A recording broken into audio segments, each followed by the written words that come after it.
میں نے جان بوجھ کر اسے جھوٹ بولا تھا. میرا مقصد صاف تھا, اسے زیادہ سے زیادہ تکلیف پہنچانا. دوسری طرف کچھ دیر خاموشی چھائی رہی اور پھر کال بند کر دی گئی. تبھی حجاب ایک دم اٹھی تھی, مگر اسی تیزی سے واپس وہ بستر پر ڈھے گئی.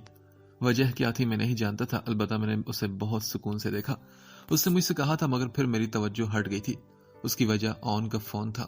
میں نے زہر آلود نظروں سے اسکرین کو گھورا اور پھر سیل فون حجاب کی طرف بڑھا کر اسے بات کرنے کو کہا. لو تم بات کرو اس سے. اسے شاید یقین نہیں آ رہا کہ تم نے میری منتیں کر کے مجھ سے نکاح کیا ہے. میں نے اس پر طنز کرتے ہوئے کہا, مگر حجاب کے انکار نے مجھے ایک دم بھڑکا کر رکھ دیا. میں نے اسے تشدد کا نشانہ بنایا اور اپنی بات دہرائی تھی اور اس پر عمل کروا کے ہی دم لیا تھا. رات کے بعد پھر میری فتح ہوئی تھی. ہاں, میری ہار کا سلسلہ ختم ہو چکا تھا. اب مجھے پرسکون ہو جانا چاہیے تھا, مگر میں پرسکون نہیں ہوا تھا.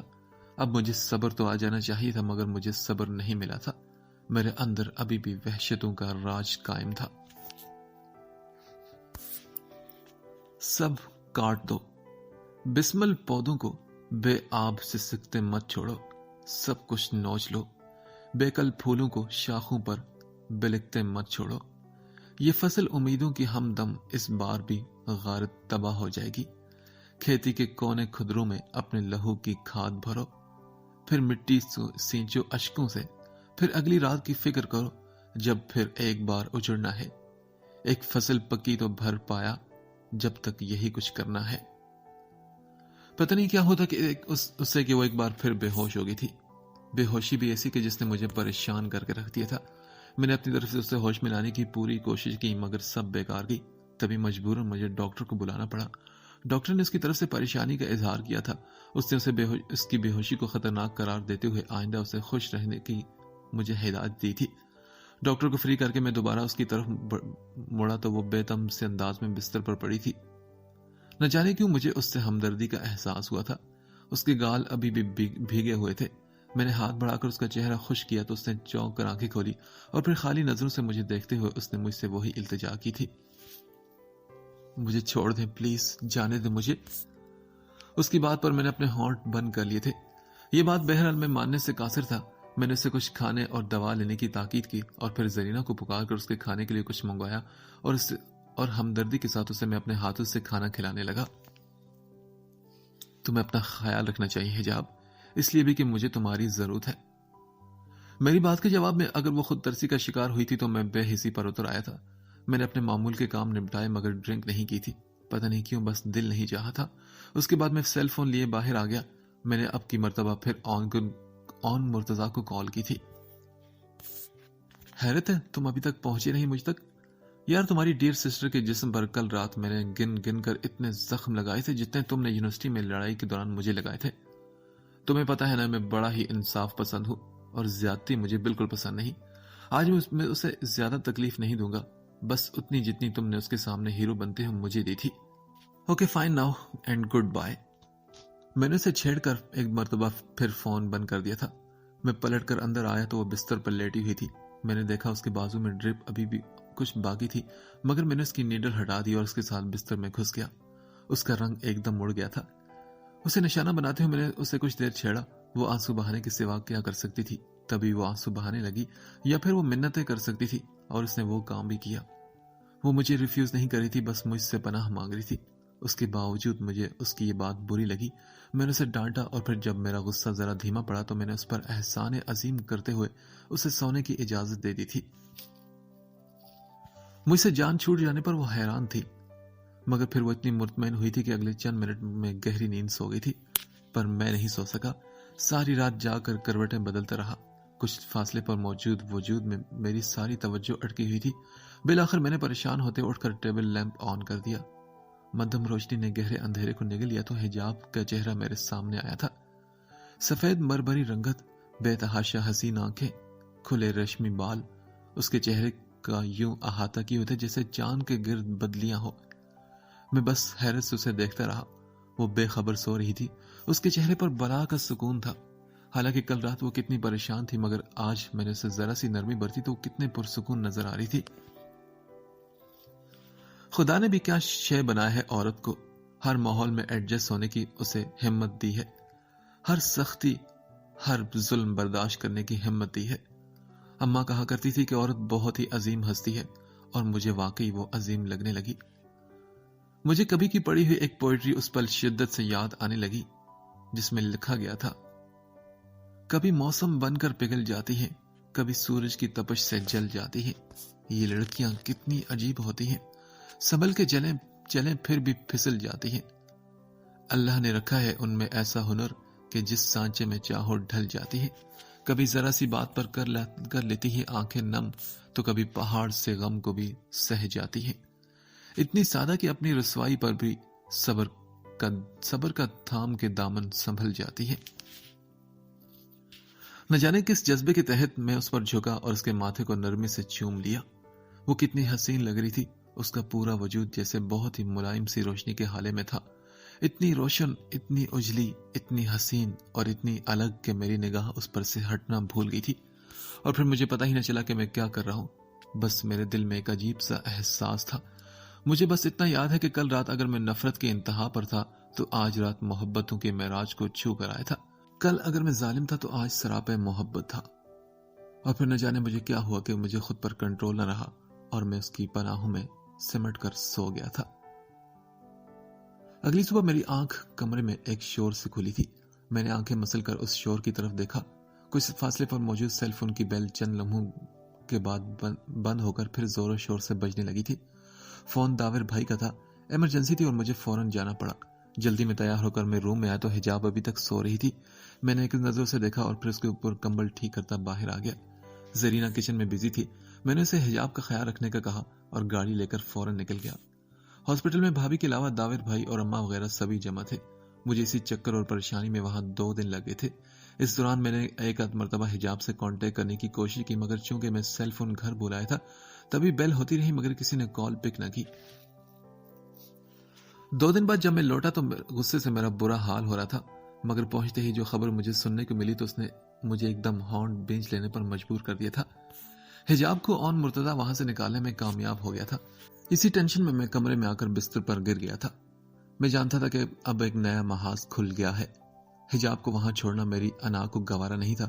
تبھی میں پریشان ہو کر سوچنے لگا کہ اب مجھے کیا کرنا چاہیے۔ انہی سوچوں میں نے کروٹ بدلی تو میرا ہاتھ کسی چیز سے ٹکرایا۔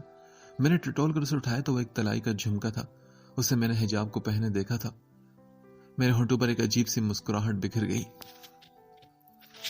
تمہیں ایک مرتبہ پھر میرے پاس آنا ہے حجاب ابو داؤد، صرف اس لیے نہیں کہ تم انتقام کی وجہ ہو، بلکہ تم خاص ہو۔ اب وجہ صرف انتقام تو نہیں، کچھ اور بھی ہے، ایک کمی کا احساس۔ میں نے اس کے بارے میں سوچا اور احتیاط سے اس کا جھمکا دراز کھول کر اس میں ڈال دیا تھا۔ آنکھ کی ندیا، اشک کی نیا، یاد تمہاری چاند کی رات، جھرنا جگنو ٹم ٹم تارے، کتنی پیاری چاند کی رات، سوکھے پتے سرد ہوائیں، سونی سڑکیں، میں اور تم، شاہ اور ملکہ ہاتھ ہے تھامے، اور درباری چاند کی رات۔ وقت گزارنے کے لیے میں چینل سرچنگ کر رہا تھا کہ ایک جگہ میرا ہاتھ تھم گیا تھا۔ بہت ہی مدھم میوزک اور چنچل آواز میں گیت چل رہا تھا۔ میں دھیان سے سننے لگا۔ نہ جانے کیوں وہ لڑکی مجھے ٹوٹ کر یاد آئی جسے کبھی میں نے اپنے دل میں اہمیت نہیں دی تھی، اور میرا ذہن بھٹکنے لگا۔ پتہ نہیں وہ مجھے یاد کر رہی تھی یا جان چھوٹ جانے پر شکر منا رہی تھی۔ میں کچھ ایسا پریشان ہوا کہ ایک بار پھر ولید سے میں نے کانٹیکٹ کیا۔ یار وہ تیرا دوست پولیس آفیسر کیا جھک مارا ہے، اسے کہو کہ میرے ساتھ چلے، میں ہر صورت آج حجاب کو لانا چاہ رہا ہوں۔ اس سے کانٹیکٹ ہوتے ہی میں نے غصے سے کہا تو جواب میں فضول سی ہنسنے لگا۔ جناب خیری تو ہے، کہیں آپ کو محبت شہبت تو نہیں ہوگی؟ بہیو یور سیلف ولید، مقصد کی بات کرو، مجھے مذاق بالکل پسند نہیں۔ میں نے اسے ایک دم ڈانٹ کر رکھ دیا تو وہ بھی سنجیدہ ہو گیا۔ اوکے، میں نے بات کر لی ہے۔ ایس پی صاحب جس کیس میں بزی تھے وہ کامیاب ہو چکا ہے۔ آپ کا کام اسی وجہ سے لیٹ ہوا کہ میں ایس پی صاحب کو آپ کے ساتھ بھیجنا چاہتا تھا، کیونکہ اون بھائی کی اپنی بھی اچھی خاصی سورس ہے، یہ کام بیچ میں اٹک بھی سکتا تھا نا، اس لیے۔ اس کی وضاحت نے میرے تنے ہوئے اعصاب کو کسی حد تک ڈھیلا کر دیا تھا۔ اس نے ایس پی سجاد ملک سے میری بات کرائی تھی۔ میں نے مختصر الفاظ میں بتایا کہ حجاب کا بھائی اسے میرے ساتھ خوش نہیں دیکھنا چاہتا وغیرہ وغیرہ۔ یہ سب ایک جھوٹی داستان تھی جس سے میں نے اسے مطمئن کیا اور اپنے نکاح کے بارے میں بتایا۔ اس نے مجھے شام 4 بجے آنے کا کہہ دیا تھا۔ میں 4 بجے سے بھی پہلے تھانے پہنچ گیا۔ وہاں سے ہم لوگ اون مرتضیٰ کے گھر گئے تھے۔ ایس پی سجاد ملک نے مجھے وہیں ٹھہرنے کا اشارہ کیا اور خود ایک لیڈی پولیس کانسٹیبل اور دیگر اہلکاروں کے ساتھ اندر چلے گئے۔ آپ فکر مت کریں، ہم ابھی آپ کی ڈیئر وائف کو آپ کے حوالے کر دیں گے۔ ایس پی نے جاتے جاتے کسی قدر شوخی سے مجھے کہا تو میں جان بوجھ کر مسکرایا تھا۔ انتظار کے یہ چند منٹ بہت ہی کٹھن تھے۔ دیکھا جاتا تو آج کی جو ہار تھی وہ بھی کم سنگین نہیں تھی۔ کاش میں بھی اندر جا کر اون مرتضیٰ کی بے بسی اور لاچاری کو دیکھ سکتا۔ وقت گزارنے کو میں نے سگریٹ لگا لیا تھا اور پھر کچھ دیر بعد وہ مجھے وہاں سے آتی نظر آئی۔ ریڈ کلر کے بے حد خوبصورت سوٹ پہنے، بدحواسی میں اوڑے دوپٹے میں اپنے اڑتے بالوں کو بڑی مشکل سے سنبھالتے ہوئے وہ کتنی دلکش لگ رہی تھی، مگر اسی قدر ڈری ہوئی بھی۔ میں نے اسے جی بھر کر سکون سے دیکھا۔ اس کی پلکیں جھکی ہوئی تھی اور ان کے کناروں پر آنسو کے قطرے نظر آ رہے تھے۔ وہ یقیناً بہت سارا روئی تھی۔ پولیس اہلکاروں نے اسے میرے حوالے کیا اور بیسٹ وش کرتے ہوئے وہاں سے رخصت ہو گئے۔ میں نے اسے خود سے لپٹا لیا تھا، پھر اسے ساتھ ہی واپس لوٹ آیا، مگر وہ گم سم اور خاموش رہی تھی۔ پھر نہ جانے کیا ہوا کہ اس کی یہ خاموشی ٹوٹ گئی اور وہ بے تحاشا روتی چلی گئی۔ اچھا بھلا میرا موڈ خوشگوار موڈ تھا، ایک دم تباہ ہو گیا۔ میں نے اسے بے تحاشا ڈانٹا تھا، مگر بجائے وہ ڈرنے کے مجھ سے الجھ گئی۔ پھر کیا تھا، ایک دم میرا دماغ الٹ گیا۔ وہ غصے میں تھی تو میں بھی ایک دم قہر بن گیا۔ میں نے اسے وہیں اچھا خاصا دھنک کر رکھ دیا تھا۔ اس بد دماغ عورت کو عزت راس ہی نہیں آتی تو میں کیا کر سکتا تھا؟ میرے سارے نرم گرم احساسات جیسے دھوئیں میں بدل گئے تھے۔ میں اس پر اپنا غصہ تو نکال چکا تھا، مگر اس کی خراب ہوتی حالت نے مجھے ایک دم پریشان کر دیا تھا۔ گھر پہنچنے تک میں ڈاکٹر سے کنسلٹ کر چکا تھا۔ ڈاکٹر نے چیک اپ کیا، میڈیسن تھی اور پھر مجھے عجیب نظروں سے دیکھ کر بولے، آپ کو شاید اپنی وائف کی زندگی پیاری نہیں۔ میں آپ سے پہلے بھی کہہ چکا ہوں سر کہ ان کے لیے ٹینشن فری ہونا بہت ضروری ہے۔ ان کا دل کمزور ہو چکا ہے اور کوئی بھی شوق برداشت کرنے کی پوزیشن میں فی الحال بالکل نہیں ہے۔ یہ انہیں خوش رکھنے کی ہر ممکن کوشش کریں ورنہ آپ انہیں موت کی طرف دھکیل دیں گے۔ ڈاکٹر اپنی بات کہہ کر چلے گئے تو میں واقعی حجاب کے لیے پریشان ہو چکا تھا، مگر میری توجہ نے اسے نہیں بہلایا اور وہ بہت پریشان رہی۔ پھر اس نے جو باتیں کی وہ مجھے پھر سے غصہ دلا گئی۔ اون مرتضیٰ نے اس سے غلط بیانی نہیں کی تھی، میں اسے یہ سب کہہ چکا تھا، مگر اسے حجاب سے بکواس کرنے کی کیا ضرورت تھی؟ بولے، ابو داؤد، دیا ہے نا آپ نے مجھے دھوکہ، ایک عزت ہی تو مانگی تھی میں نے آپ سے، گناہ گار ہونے سے بچنا چاہا تھا نا بس، لیکن آپ نے ایک دم وہ سسک پڑی تو میں اپنی نگاہیں چرا گیا تھا۔ تبھی میں نے کہا، یہ سچ نہیں ہے حجاب، میں نے تم سے نکاح کیا ہے۔ تو کیا اون بھیا جھوٹ بول رہے ہیں؟ ہاں، کس کی بات پر یقین کروں میں؟ ہاں، آپ کی بات پر یا اون بھیا کی بات پر؟ ایک دم وہ چیخ کر بولی۔ میں نے اسے ٹیز کرنے کی غلط بیانی کی تھی، میں نے اسے اصل بات بتا دی، مگر شاید وہ مجھ پر سے اعتماد کھو چکی تھی۔ پھر ہمارے بیچ جھگڑا لمبا ہوتا چلا گیا۔ وہ صدمے میں تھی اور میں غصے میں، اور اسی غصے میں میں نے اسے بہت باتیں سنائی۔ ایک بار پھر غصے میں آپے سے باہر ہو کر میں نے اسے بہت ساری گالیاں بکی تھی۔ وہ حیرت سے گھنگ ہو گئی تھی اور میں اس کے احساسات کی پرواہ کیے بغیر وہاں سے چلا گیا تھا۔ اس کے بعد بس میں اسے اپنا مقصد حاصل کرتا رہا۔ میں نے اپنی کہی ہوئی بات ثابت کر کے دکھائی تھی کہ اس کی حیثیت میری کیب سے زیادہ نہیں تھی۔ پھر میں اسے لے کر لاہور چلا آیا۔ میں اکثر اس میں اٹریکشن محسوس کرتا، کبھی کبھار مجھے لگتا کہ وہ ایک ساحرہ ہے، ایک جادوگرنی جس نے مجھ پر اپنا جادو دھیرے دھیرے کرنا شروع کر دیا ہے۔ کراچی سے لاہور کا سفر بائی روڈ ہوا تھا، اس لیے ایک دو جگہ ہمیں رکنا بھی پڑا۔ وہاں ہوٹلز میں نے اس کے ساتھ بہت انجوائے کیا تھا۔ ایک بار پھر مجھے لگا کہ وہ بس محبت کرنے کو بنائی گئی ہے۔ اماں اور بھابھی وغیرہ کے لیے حجاب سے میری شادی ایک نیا انکشاف تھا۔ پھر وہاں بھی ہمارا آپس میں 2-3 مرتبہ جھگڑا ہوا۔ پتہ نہیں کیوں اس نے ہر معاملے میں میرے ساتھ ضد باندھ لی تھی۔ شاید وہ مجھ سے اس طرح بدلہ لینے کی کوشش کرتی۔ جو بھی تھا، اب میرے اندر کا ابال ختم ہوتا جا رہا تھا اور میری خواہش تھی کہ میں اس کے ساتھ ایک اچھی اور بھرپور زندگی گزاروں، مگر وہ میری ہر کوشش پر پانی پھیر دیتی تھی۔ اس نے مجھ سے حد سے بڑی کر بدتمیزی کی تھی، جس کے نتیجے میں نے اسے بہت بے دردی سے مارا تھا۔ اس کے بعد میں وہاں رکا نہیں تھا۔ نہ جانے کیوں مجھے لگ رہا تھا کہ اگر میں وہاں مزید رکا تو میں اسے شاید زندہ نہ چھوڑوں۔ ان دنوں میں اس کی صورت دیکھنے کا بھی روادار نہیں تھا۔ تبھی میں واپس کراچی آ گیا۔ وہاں سب کچھ ویسا ہی تھا، مگر ایک کمی کے احساس سمیت۔ شروع میں اس کی کمی کو سمجھ اور جان ہی نہ سکا۔ میں بہت مصروف رہنے لگا تھا۔ پچھلے 2 سالوں سے تقریباً میں اپنے کام سے اتنا غافل ہوا تھا اس فضول لڑکی کے چکر میں کہ اچھا خاصا نقصان کر چکا تھا بزنس میں۔ پھر میں نے دن رات کر کے اپنے بزنس کو توجہ دی۔ ولید سے اب بھی کبھی کبھی ملاقات ہو جاتی تھی۔ اس نے جو تعاون کیا تھا اس پر میں اس سے دل و جان سے اس کا مشکور تھا۔ وہ ایک عیاش انسان تھا، کام سے تو جی چرانے والا تھا۔ میں ہر مہینے اس کا منافع اسے دے دیا کرتا تھا۔ ایک بار میں نے اس کا خصوصی شکریہ ادا کیا اور ذرا کوریدنے کی کوشش کی تھی کہ اون یا حجاب کے ساتھ اس کی ایسی کیا دشمنی تھی کہ جس کی بنا پر اس نے میرا اس حد تک ساتھ دیا۔ تو جواب میں پہلے تو اپنی بات کو گھما گیا اور پھر میرے بار بار پوچھنے پر اس نے صرف اتنا بتایا کہ ان لوگوں کی طرف سے اس کی ذاتی قسم کے کچھ حساب نکلتے تھے۔ میں سمجھ گیا کہ خاندان میں اس قسم کی تلخیاں ہوتی رہتی ہیں جن میں کچھ کمینے لوگ دوسرے اپنے رشتہ داروں کو زیادہ سے زیادہ نقصان پہنچا دیا کرتے ہیں۔ خیر، مجھے بھی اون مرتضیٰ سے کوئی ہمدردی تو تھی نہیں۔ پھر میں نے کراچی آ کر اپنا آفیشیل نمبر آن کر لیا تھا۔ جب میں نے ڈبل سم والا ملٹی میڈیا سیل لیا تو دوسرا پرسنل نمبر بھی آن کر لیا تھا۔ یہ اسی روز کی بات ہے جب میں آفس میں تھا تو حجاب کی کال آنے لگی۔ میں میٹنگ میں تھا تبھی دھیان نہیں دیا، مگر وہ بار بار مجھے کال کر رہی تھی۔ اس کے باوجود میں نے اس کی بات سننے کی کوئی ضرورت محسوس نہ کی۔ فی الحال میں اپنے دل میں اس کی کوئی گنجائش نہیں رکھتا تھا۔ اماں جیسی فطرت کی عورت اور سائرہ آبا کے ساتھ گزارا کرنا عام بندے کی بس کی بات نہیں تھی۔ مجھے اندازہ تھا کہ وہ وہاں کیسی زندگی گزار رہی ہوگی۔ اس کے باوجود میں نے جان بوجھ کر اس کو کوئی توجہ نہ دی۔ میرا مقصد اسے تکلیف اور سزا دینے کے علاوہ اور کیا ہو سکتا تھا؟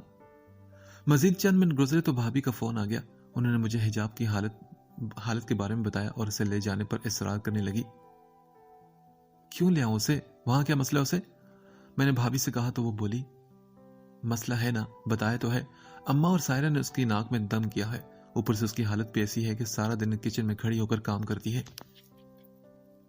ہاں تو کرنے دیں کام، کوئی موم نہیں ہے کہ پگھل جائے گی۔ میں نے غصے سے جواب دیا اور ادھر کچھ دیر کو خاموشی چھا گئی۔ داؤد، وہ ماں بننے والی ہے تمہارے بچے کی۔ ایسی حالت میں عورت بہت ہی حساس، کمزور اور سہارے کی تلاش میں ہوتی ہے۔ ہمدردی کے دو بول بھی اس کی ہمت بناتے ہیں۔ تم نے اسے محنت و مشقت اور ظلم کے حوالے کر دیا۔ یہ کیسی محبت ہے تمہاری؟ آپ سے کس نے کہہ دیا کہ مجھے سے محبت ہے بھابھی؟ محبت تو کیا، مجھے سے کوئی ہمدردی بھی نہیں۔ جو ہو رہا ہے اسے ہونے دے، بلکہ میں اماں سے کہوں گا کہ اس پر ذرا اور سخت ہاتھ رکھیں۔ بہت منہ پھٹ ہے محترمہ ویسے بھی۔ اس وقت میں غصے میں بد مزاج ہو رہا تھا۔ اس خوشخبری نے بھی مجھ پر کوئی اثر نہیں دکھایا تھا۔ بھابھی یقین میری بات سن کر سکتے میں آ گئی تھی۔ پہلے تو انہیں یقین آیا اور پھر وہ افسوس بھرے انداز میں بولی، داؤد، اگر تم اس سے محبت نہیں کرتے تھے تو اتنے پاپڑ کیوں بیلے تم نے؟ ہاں، شادی کیوں کی تم نے اس سے؟ بس کیا بتاؤں بھابھی، یہ کوئی اور چکر ہے۔ یہ صرف میری ضد، انتقام اور نفرت کا چکر ہے۔ اب خدا کے لیے مجھ سے کوئی مزید ڈیٹیل مت پوچھے گا۔ میں نے تنگ آ کر کہا تو بھابھی نے گہری سانس کھینچی اور پھر بولی، مجھے لگ رہا ہے کہ میرے پاس کہنے کو کچھ نہیں بچا داؤد۔ خدا تمہیں نیک ہدایت دے۔ ان کا فون بند ہوا تو میں نے شکر کی سانس بھری، مگر یہ سکون زیادہ عرصے میرے ساتھ نہیں رہ سکا تھا۔ چند دن گزرے تھے کہ جب اماں نے فون پر چیخ چلا کر مجھے ایک اطلاع دی۔ یہ اطلاع کیا تھی؟ ایک بم تھا جو بلاسٹ کر دیا تھا انہوں نے مجھ پر۔ حجاب کو وہاں سے اون مرتضیٰ آ کر اپنے ساتھ لے گیا تھا اور مجھے اس پر لگا کہ میرا دماغ پھٹ جائے گا۔ جو ہوا تھا وہ ہرگز اچھا نہیں ہوا تھا۔ اب وہ یقیناً میرے ساتھ قانونی لڑائی لڑے گی۔ حجاب کے ساتھ سلوک میرا جیسا بھی تھا، اس کے بعد میں ہرگز کسی خوش فہمی کو نہیں پال سکتا تھا، اور اون مرتضیٰ کو تو موقع چاہیے تھا مجھ سے بدلہ لینے کا۔ میں غم اور غصے کی زیادتی میں پاگل ہوتا اماں اور سائرہ پر چلاتا رہا کہ ان کی موجودگی میں وہ چلی کیسے گئی۔ آخر اس نے پہلے اون سے رابطہ تو کیا ہوگا۔ میرا غصہ تھا کہ ختم ہونے کا نام نہیں لے رہا تھا۔ دیکھا جاتا تو یہ میری ایک شکست تھی، ناقابل بیان شکست، جو اب مجھے ہرگز گوارا نہیں تھی۔ اس شکست کو مجھے پھر سے فتح میں بدلنا تھا، چاہے اس کے لیے مجھے کچھ بھی کرنا پڑتا، کچھ بھی۔